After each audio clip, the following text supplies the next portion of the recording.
সবাইকে সংবাদ এক নজরে স্বাগত। সঙ্গে আছি আমি আসাদুজ্জামান। বর্জ্য অপসারণের আধুনিক পদ্ধতি ব্যবহারের নির্দেশনা দিয়েছেন প্রধানমন্ত্রী তারেক রহমান। মঙ্গলবার সচিবালয়ে রাজধানীর বর্জ্য ব্যবস্থাপনা ও পরিবহন নিয়ে বুয়েটের বিশেষজ্ঞ এবং ঢাকার 2 সিটি প্রশাসকের সঙ্গে বৈঠকে এই নির্দেশনা দেন প্রধানমন্ত্রী। পরে বিষয়টি নিশ্চিত করেন ঢাকা দক্ষিণ সিটির প্রশাসক আব্দুস সালাম। পবিত্র ঈদ উল ফিতর উপলক্ষে 7 দিনের সরকারি ছুটি শুরু হওয়ার ঘরমুখো মানুষের চাপ বেড়েছে ঢাকার রেলওয়ে স্টেশনে।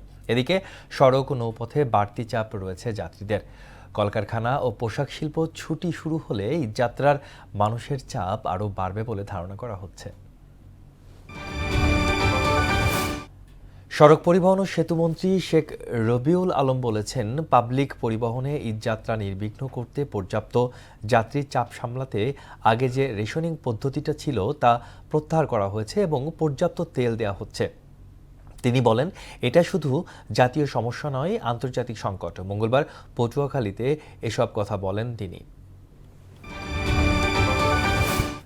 তিস্তা প্রকল্প বাস্তবায়নে চীনকে পূর্ণ সমর্থন এবং প্রয়োজনীয় সহায়তা করা হবে বলে জানিয়েছেন বাংলাদেশ জামায়াত ইসলামীর আমির ডক্টর শফিকুর রহমান। মঙ্গলবার মিরপুরে চীন দূতাবাসের সহযোগিতায় দুস্থ মানুষের মাঝে ত্রাণ বিতরণ অনুষ্ঠানে তিনি এসব কথা বলেন।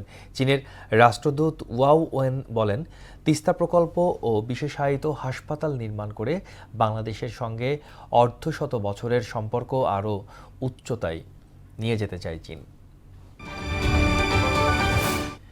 ঈদ ঘিরে বড় ধরনের নিরাপত্তা ঝুঁকি নেই বলে দাবি করেছেন আইজিপি আলী হোসেন ফকির। সড়কে যানবাহনের চাপ সামাল দিতে পুলিশ সহ অন্য আইনশৃঙ্খলা বাহিনী একত্রে কাজ করছে বলে জানান তিনি। মঙ্গলবার সকালে গাবতলীর বাস টার্মিনালে পরিদর্শনে গিয়ে এসব কথা বলেন পুলিশ প্রধান। বেশি ভাড়া নিলে ব্যবস্থা নেওয়ার হুঁশিয়ারি দেন তিনি। আফগানিস্তানের রাজধানীর কাবুলের একটি হাসপাতালে পাকিস্তানের বিমান হামলায় প্রায় 400 জন নিহত হয়েছে বলে দাবি করেছে তালেবান সরকার। এতে আহত হয়েছেন প্রায় 250 জন। তালেবান সরকারের উপমুখপাত্র হামদুল্লাহ ফিতরাত বলেন, কাবুলের একটি মাদকাসক্তদের চিকিৎসা কেন্দ্রে হামলা চালানো হয়। হামলায় 2000 শয্যার হাসপাতালটির বড় একটি অংশ ধ্বংস হয়ে গেছে।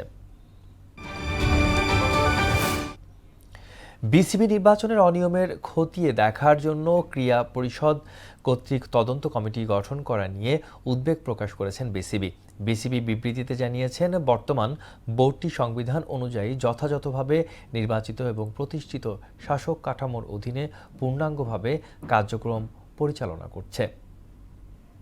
দর্শক, এই ছিল সংবাদ এক নজরে।